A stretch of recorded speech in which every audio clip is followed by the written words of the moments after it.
General Motors returned to the medium-duty market after a decade-long hiatus with the 2019 Chevrolet Silverado 4500 HD, 5500 HD and 6500 HD chassis cab trucks, unveiling the new line at the 2018 Work Trucks show in Indianapolis on Wednesday.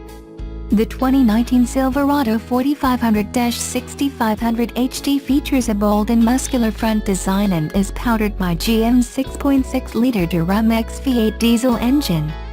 The truck, designed in partnership with Navistar International Corporation, was designed to be completely flat to provide greater ease for upfitters to customize. A factory-installed rear suspension is available for improved ride quality.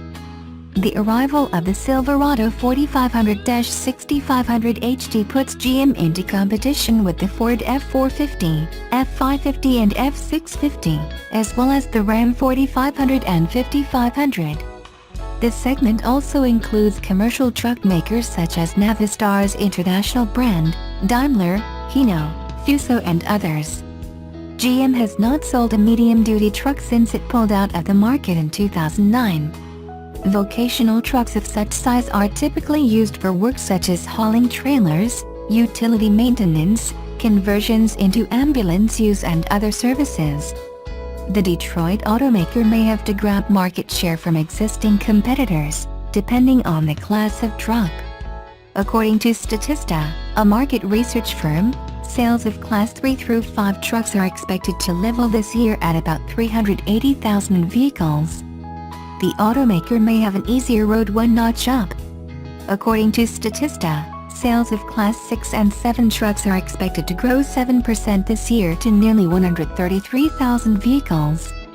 Steve Tam, an analyst with ACT Research told Trucks.com, "It is a mature market and GM is going to have to battle to get back into it."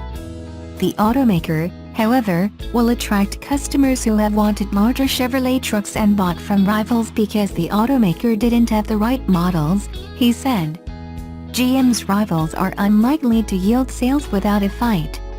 Kevin Koester, Ford's medium-duty truck and F-Series Super Duty fleet brand manager said, "We've been dedicated to this space for a long time. Our marching orders are to lead the segment." Ed Pepper, Vice President of GM Fleet and Commercial Operations in the U.S. said, "The decision to return to the medium-duty segment is targeted at attracting more business from commercial and government customers." GM Fleet delivered nearly 300,000 vehicles to commercial and government customers in 2017, its most since 2008, the automaker said. The increase helped GM gain 1.4 percentage points of market share. Pepper said that the Silverado 4500-6500 HD models are part of GM's strategy to continue that momentum by expanding Chevrolet's product segments. The idea that commercial customers prefer to buy vehicles of different sizes from one automaker, rather than purchasing one size from Chevrolet and another from Ford, for instance, is a common refrain among automotive executives. Pepper said, "The more choices we offer truck customers, the more we drive sales across our entire portfolio. That's because brand and dealer loyalty run deep in this business." GM will provide order guides to potential customers in spring 2018 with pricing to be announced in the summer. Production will begin by the end of the year. The automaker expects the new line of Silverado medium-duty trucks to be carried by more than 400 commercially focused Chevrolet dealers. The frame was designed to be completely flat and free of obstructions on top. Wiring is fed through the frame itself rather than on top of it. GM believes this will provide upfitters with easier installation and removal of bodies and cab styles. The trucks will also have lengthened frame rails behind the rear axle to accommodate long cargo boxes and a lightweight hood that provides greater access for maintenance and repairs. The Silverado 4500-6500 HD promise an improved driving experience compared with other medium-duty trucks thanks to a hood designed to increase visibility, good turning radius and the availability of the factory-installed rear suspension. GM also installed the diesel exhaust fluid, or DEF, tank on the opposite side of the fuel fill tank to reduce refueling errors. John Schweigman, Director of Commercial Product and Medium Duty for GM Fleet said, "These new Silverados are designed to solve the most common upfit and ownership challenges fleets have with many of today's medium-duty trucks." The 6.6-liter Duramax V8 turbodiesel engine is the same power plant in GM Silverado and GMC Sierra heavy-duty pickup trucks, though with smaller turbochargers, different engine mapping and other slight modifications. In the Silverado 4500-6500 HD, the engine has been tuned to 350 horsepower and 700 pound-feet of torque. Allison transmissions send the power to either two-wheel drive or a four-wheel drive. The truck is a joint venture with Navistar, which will build the chassis and assemble the vehicles at its factory in Springfield, Ohio. According to Navistar, it plans to add 300 jobs and invest more than $12 million in facility upgrades and state-of-the-art equipment to produce the new vehicles. The trucks go into production later this year. Navistar will reveal its version closer to production. Plug-in hybrid vehicles such as the Honda Clarity are likely to play an increasingly significant role in the majority of automobiles in the near future. Still, Honda is hedging its bets when it comes to future propulsion systems and has also developed hydrogen electric and battery electric versions of the Clarity. For now, they're only available for lease in California and Oregon.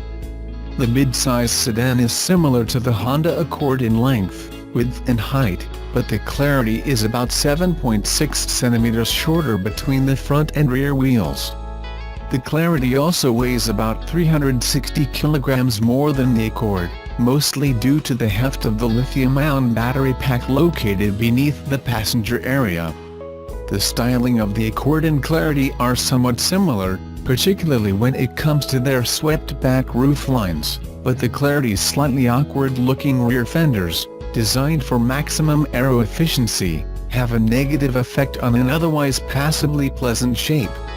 Also, for aerodynamic and packaging reasons, the Clarity's rump is stubbier than the Accord's, but a glass panel below the trunk lid helps rearward visibility. The cabin shows no signs of any styling hiccups, however.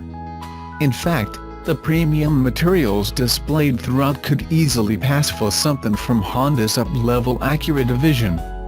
The centerpiece is an 8-inch tablet-style touchscreen that displays the available range in EV modes as well as the energy flow to and from the batteries. A power charge meter dashboard gauge shows the battery charge level and the energy consumption status between the gasoline engine and electric drive motor. As with all plug-in hybrids, the advantage over the non-plug-in hybrids is EV range.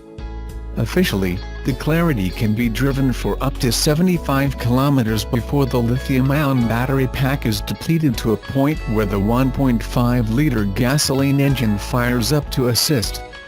Its primary job is to keep the batteries charged, but under hard acceleration the gasoline engine also fires up to drive the wheels. Doing so will likely be the only time you'll hear and feel the engine operate, otherwise its existence is barely noticeable. In combined city and highway operation, the Clarity is rated at 2.1 liters per 100 kilometers. Recharge time is a claimed 2.5 hours using a 240-volt outlet. On its own, the electric motor produces 181 horsepower and 232 pound-feet of torque, while the gasoline assistant puts out 103 horsepower and 98 pound-feet of torque. Combined, there's 212 total system horsepower available. Comparatively, the Toyota Prius Prime plug-in system makes 121 horsepower, while the Ford Fusion Energy plug-in makes 188. Instead of a transmission, the Clarity is fitted with a single-speed controller, much like those used in pure battery electric cars. Driving the Clarity is a smooth and quiet experience. Power is decent for such a hefty sedan, steering is precise and the car's low center of gravity seems to help it hug the road.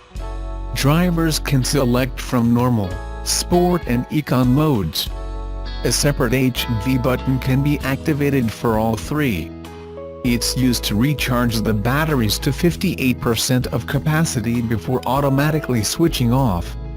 Steering wheel-mounted deceleration selectors act like hand-operated brake pedals to add or reduce the regenerative braking energy fed into the batteries. The Clarity plug-in hybrid is estimated to have a 547-kilometer range. Pricing starts at $39,900, including destination charges, with the usual assortment of comfort items plus automated safety technologies such as emergency braking and lane-keeping assist. The touring package adds leather-trimmed seats, heated and power-adjustable in front, faux suede dashboard trim and a navigation system. With Honda's intention to electrify two-thirds of its lineup by 2030, there's a lot riding on the Clarity's shoulders. It won't win over crowds on its looks alone, but its smooth and quiet drive might just be enough.